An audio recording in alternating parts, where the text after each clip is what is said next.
Hola queridos amigos, qué alegría estar nuevamente con ustedes para hacer algunas consideraciones que son importantes. En el segmento anterior habíamos hablado sobre las pinturas de Lascaux, las pinturas rupestres, las pinturas en el fondo de las cavernas que hemos encontrado en Lascaux y en Altamira. Altamira, que es una región del Cantábrico español, ¿verdad? Y en Lascaux, que queda hacia el suroeste de España, perdón, de Francia. Son pinturas que datan, algunas datan desde 36.000 años hacia atrás. No las podemos ver, por desgracia. Las cavernas fueron selladas porque la atmósfera, el aire exterior, la humedad, la sequedad, el polvo, la erosión natural las había dañado muy seriamente. Entonces ahora están siendo objeto de una curaduría experta, están siendo restauradas, están siendo preservadas como las grandes obras de arte que son. Son grandes obras de arte, amigos, son de una impresionante belleza. A uno le hablan de pintura rupestre, la pintura de los habitantes de las cavernas. Uno se imagina a los Picapiedra, o a Trucutú, o a Tumac, o no sé qué tipo de tonterías. No, estamos completamente subestimando lo que el ser humano fue capaz de crear en esa época. Era ya habilidosísimo y tenía un sentido de la belleza y de la proporción, de la estilización, de la figuración. Son pinturas esencialmente realistas, pero también están muy estilizadas. Están hechas con una gran delicadeza. Y una vez un amigo me decía, pero bueno, no vas a comparar eso con Velázquez, vas a comparar eso con las Meninas de Velázquez o el Cristo de Velázquez. No vas a comparar eso con Guernica de Picasso, no lo vas a comparar con la Última Cena de Da Vinci. Sí, claro que lo comparo. Lo comparo y lo pongo en el mismo nivel de mérito estético. En el arte, amigos, esa palabra fetiche ante la cual se inclina mucha gente, ante la cual cae de hinojos mucha gente, esa palabra fetiche que llamamos progreso, en el arte no existe. No existe el progreso en el arte. Hay progreso en los instrumentos, sí, en los instrumentos, digamos, que podemos usar. Claro, hoy tenemos pigmentos y pinceles y espátulas y todo tipo de objetos con los cuales no contaban los hombres del Neolítico que hicieron las pinturas de Lascaux y de Altamira. Sí, hay un progreso en tanto que creación artística. No hay progreso. Las pinturas rupestres de Altamira y de Lascaux son tan bellas para mí como las Meninas de Velázquez. Claro, habría que decir que en Velázquez hay mayor sofisticación, sí, por supuesto. Que hay sentido de la perspectiva que los pintores rupestres no tienen, sí, por supuesto. Que hay el sentido de la línea de fuga y de las líneas que se contrabalancean, de las líneas de fuerza, una en una dirección, otra en otra dirección. Sí, por supuesto, todo eso tiene Velázquez y no lo tenían nuestros antecesores de Lascaux y de Altamira. Pero eso no significa que sea mejor pintura. Tampoco voy a decir que Delacroix supere a Velázquez. Y tampoco voy a decir que Monet supere a Delacroix. Y no voy a decir que Picasso supere a Monet. Y no voy a decir que Andy Warhol supere a Picasso. A Picasso. No, nadie supera a nadie. En el arte eso no sucede así. Es más el caso de la ciencia, ¿verdad? Donde hay teorías que sí son refutadas, probadas erróneas y olvidadas, abandonadas. Figuran ahí, sí, figuran como un momento importante en la historia del pensamiento, y es importante saber, es importante conocer la teoría cosmológica y física newtoniana, aunque Einstein nos haya propuesto un modelo totalmente diferente, que parece mucho más cercano a la verdad, a la realidad. Pero es importante saber qué fue lo que hizo Newton, sí, y Galileo y Copérnico, y cómo se desarrolló el heliocentrismo, todas las cosas que ellos dijeron. No estoy diciendo que haya que tirar al cajón de la basura a un científico cuya teoría ha sido refutada. Porque esas teorías son importantes. Y cuando hablamos de mentes tan brillantes, aún sus errores son valiosos, aún sus errores son atesorables, se constituyen en ese tejido, en esa urdimbre, en ese tejido que es la historia del pensamiento científico, la historia de la ciencia, la filosofía de la ciencia. Y significan momentos, momentos, capítulos que fueron importantes. Si queremos entender la ciencia de hoy, tenemos que saber leer hacia atrás y conocer esa larga serie de postulaciones y refutaciones que ha sido la ciencia. Por eso es que Michel Foucault, el gran pensador francés, Michel Foucault, Palabras y las cosas, Histoire de la clinique, Historia de la clínica, Histoire de la sexualité, fantástico libro, Historia de la sexualidad, en 3 volúmenes, uno de los grandes filósofos del siglo XX. Murió en 1985, lo recuerdo bien. Michel Foucault no hablaba, ya se negaba a hablar de verdades, no hablaba de verdades científicas, porque la ciencia se ha desdecido tantas veces y se ha corregido a sí misma tantas veces, y ha reenderezado su curso tantas veces, que Foucault, en lugar de verdades científicas, hablaba de juegos de verdad, jeux de vérité, juegos de verdad, no de acertos, no de verdades científicas universales, sino de juegos de verdad. También se refería a ellos como veridicciones, no verdades, sino veridicciones, es decir, acertos, afirmaciones que pretendieron en algún momento ser la verdad absoluta, pero pronto nos dimos cuenta que no, ¿verdad? Siempre vino algún pensador posterior que descubrió que las cosas no eran así. Y así se va desarrollando el pensamiento. Es perfectamente normal que vayamos, ¿verdad?, apoyándonos unos encima de otros, ¿verdad? Recuerden aquel dicho, un enano a hombros de un gigante ve más lejos que un gigante, ¿verdad? Nosotros, enanos, apoyados a los hombros, sobre los hombros de Newton, qué bonito, qué cómodo, podemos ver más lejos que Newton, pero bueno, no tiene mucho mérito, ¿verdad? El gigante fue Newton, aunque su física y su teoría cosmológica haya sido cuestionada, contestada, refutada por Einstein, entre otros muchos grandes científicos. Entonces, sí, así es como evoluciona el pensamiento. Y en el arte, pero en el arte no hay eso. El arte no procede de esa manera. No procede de esa manera. No podemos decir que Bach quedó abolido por Beethoven, que Bach se hizo obsoleto porque Beethoven es mejor. No podemos decir que Brahms hizo a Beethoven anacrónico, lo probó erróneo.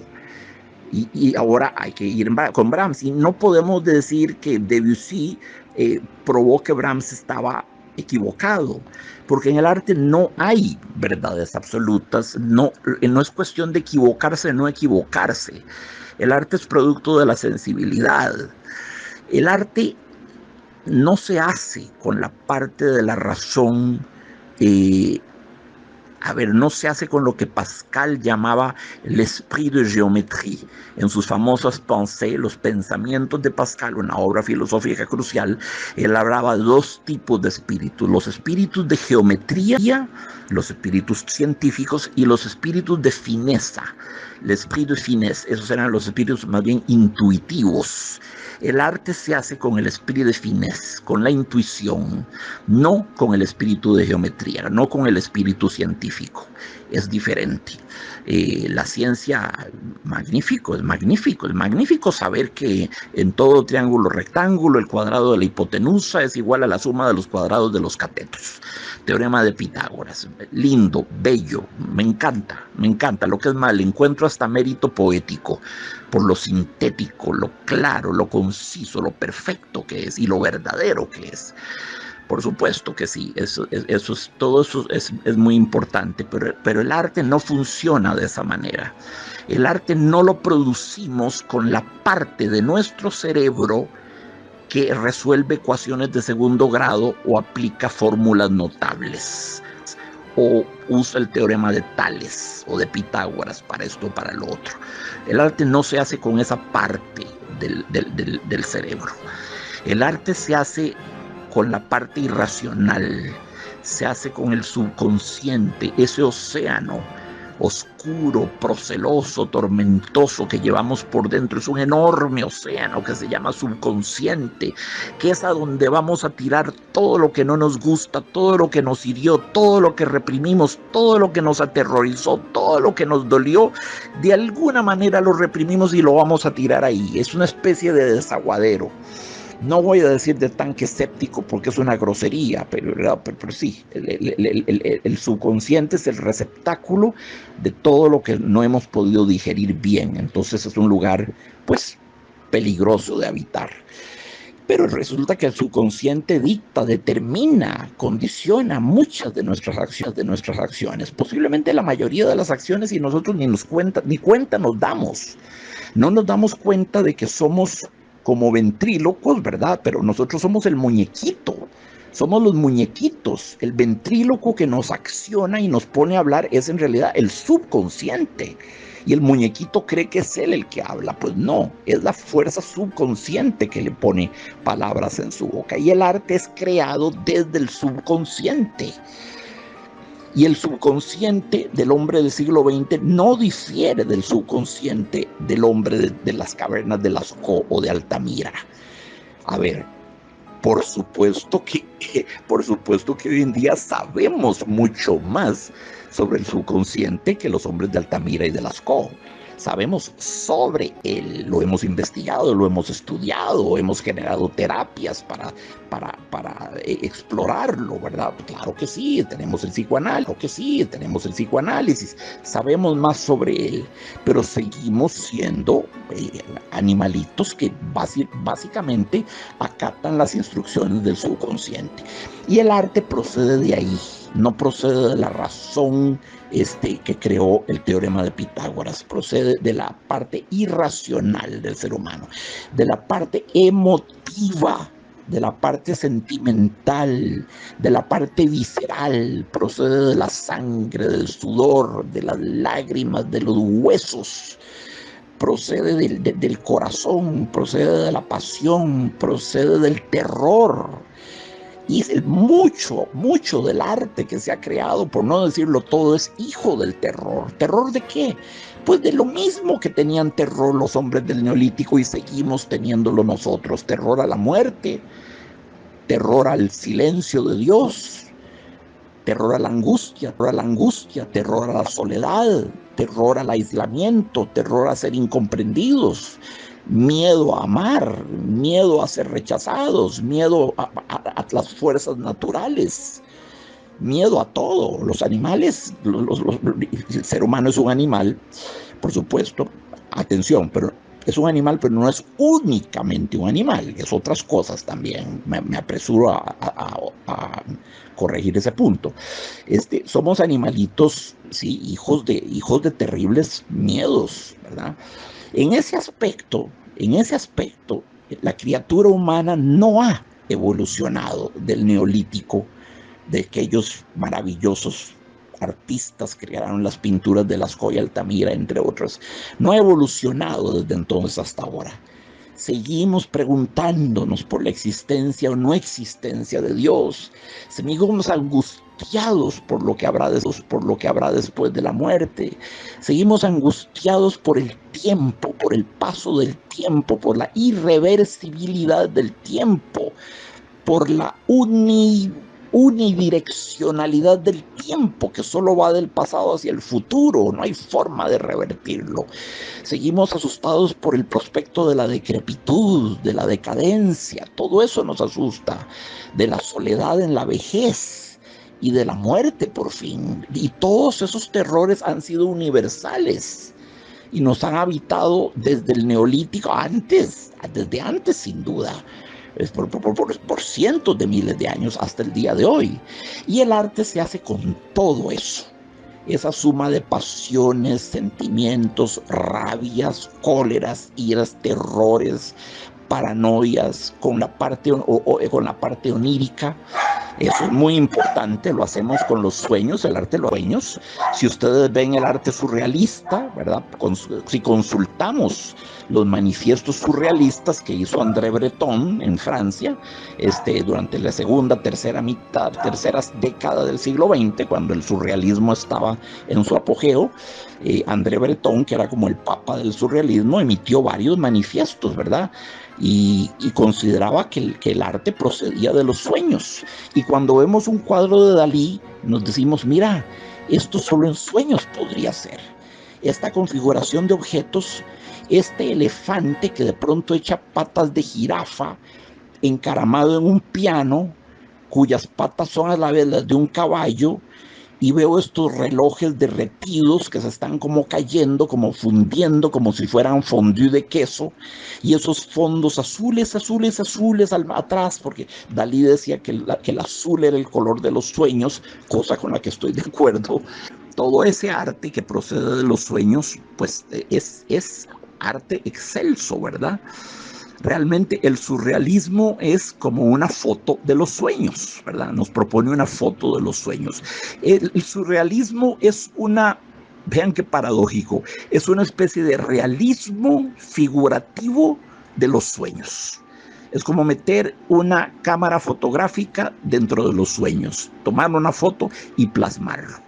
Entonces el arte procede de ahí, de todos esos rincones, del subconsciente, del onirismo, de los sueños, del miedo, del amor, de la lubricidad, del deseo, del terror, de la rabia con frecuencia, de la ira, de la soledad, procede de todas esas cosas. Y esos rasgos antropológicos, porque son propios al antropos, a la criatura humana, al animal humano, esos rasgos no han cambiado del neolítico hasta nuestro. Por eso les digo, los artistas de Lascaux y Altamira valen lo mismo que Velázquez, valen lo mismo que Picasso, valen lo mismo que Delacroix, lo mismo que Da Vinci, Rafael, Miguel Ángel. Son igualmente valiosos, no tenían las técnicas que tuvieron los que vinieron después. Bueno, pero tampoco Miguel Ángel tenía a su disposición las técnicas que tuvo Francis Bacon, por ejemplo, o cualquiera de los Max Ernst, cualquiera de los surrealistas o cubistas o fauvistas, ¿verdad? O impresionistas, por supuesto. Entonces sí, los materiales pueden, por supuesto, progresar, sí, la calidad de los pigmentos, de los pinceles, lo que ustedes quieran. Igual, pasamos del clavicémbalo al piano, ahora tenemos unos pianos que son prodigios, son maravillas, pero yo no voy a decir, son prodigios, son maravillas, pero yo no voy a decir por ello que la música de los grandes maestros del piano romántico, de Chopin, de Liszt, de Schumann, sean superiores, jamás lo diría, al ciclo de preludios y fugas de Bach, llamado el clave bien temperado, y que fueron compuestos para el clavicémbalo, no para el piano, para el clavicémbalo, aunque los pianistas lo tocan en el piano con mucha frecuencia, suenan muy bien. Entonces, no hay realmente progreso en la historia del arte. No hay realmente un progreso. La noción de progreso fue objeto casi de un culto fetichista. Nace en el siglo de las luces. ¿Cuál es el siglo de las luces? ¿Qué es lo que llamamos iluminismo? ¿Qué es lo que llamamos enciclopedismo? ¿Qué es lo que llamamos, con la palabra le llama Aufklärung? Toda la corriente de pensamiento del siglo XVIII que precedió y que propició la Revolución Francesa de 1789. Ahí están Rousseau, Voltaire, Diderot, Montesquieu, D'Alembert, Condorcet, el barón d'Holbach, a ver quién más se nos olvida. Bueno, está Kant también, del lado de los alemanes. Todos esos fueron hombres de la Ilustración, del siglo de las luces, enciclopedistas. Ellos creían profundamente en la noción de progreso, en todo, en las artes, en la ciencia, en la moral, en la ética, en la filosofía, en el pensamiento. Lanzaron a los cuatro vientos la noción de progreso.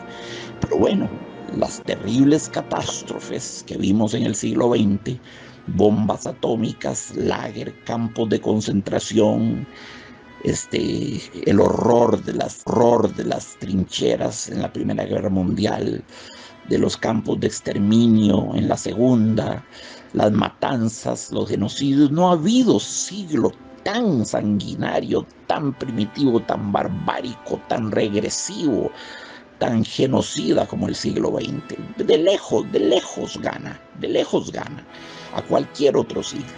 Entonces nos damos cuenta de que eso que los filósofos de las luces del siglo XVIII tanto pregonaron y tanto celebraron, de ahora en adelante la humanidad ha entrado en su estado adulto, ya no es niña, ya no es adolescente, ahora ha entrado en su estado adulto, ahora lo que viene es el progreso. Pues no se equivocaron. Señores muy distinguidos, muy eminentes, muy inteligentes, los admiro a todos muchísimo, muchísimo. Pero no hubo progreso. O lo exista, puramente maquinista, puramente tecnolátrico. La idolatría de la tecnología, ¿verdad? La tecnolatría. Sí, en ese aspecto sí. Pero en el aspecto moral no hubo ningún progreso, hubo regreso. Lo que es más, ¿en qué se usaron los primeros inventos de la revolución industrial cuando entramos en el maquinismo fanático? Bueno, en Inglaterra, en cavar minas de carbón, donde pasaban muertos de hambre, nacían, vivían y morían sin ver la luz del la luz del día, montones de niños usados como esclavos, trabajando en minas de carbón. La revolución industrial generó una desigualdad social tremenda y abusos de los derechos humanos tremendos. Eran vidas invivibles, eran esclavos que vivían en aquellos infiernos centenares de metros bajo la tierra para alimentar a las locomotoras, que era el invento de moda. Y eso fue terrible. Entonces hubo progreso, pues en términos de los medios puramente mecánicos que se inventaron para explotar la tierra, sí, pero progreso ético, progreso moral, no. Hubo más bien una regresión, una depreciación de la vida humana, una depreciación del ser humano. Entonces no, el progreso no es tan lineal y tan constante como ellos creyeron. Y en el campo del arte, de plano, del todo, abiertamente, como yo les digo, no cabe hablar de progreso. No es un término adecuado. No es un término adecuado. Volveremos a hablar sobre estos temas más adelante, queridos amigos. Un fuerte abrazo a todos.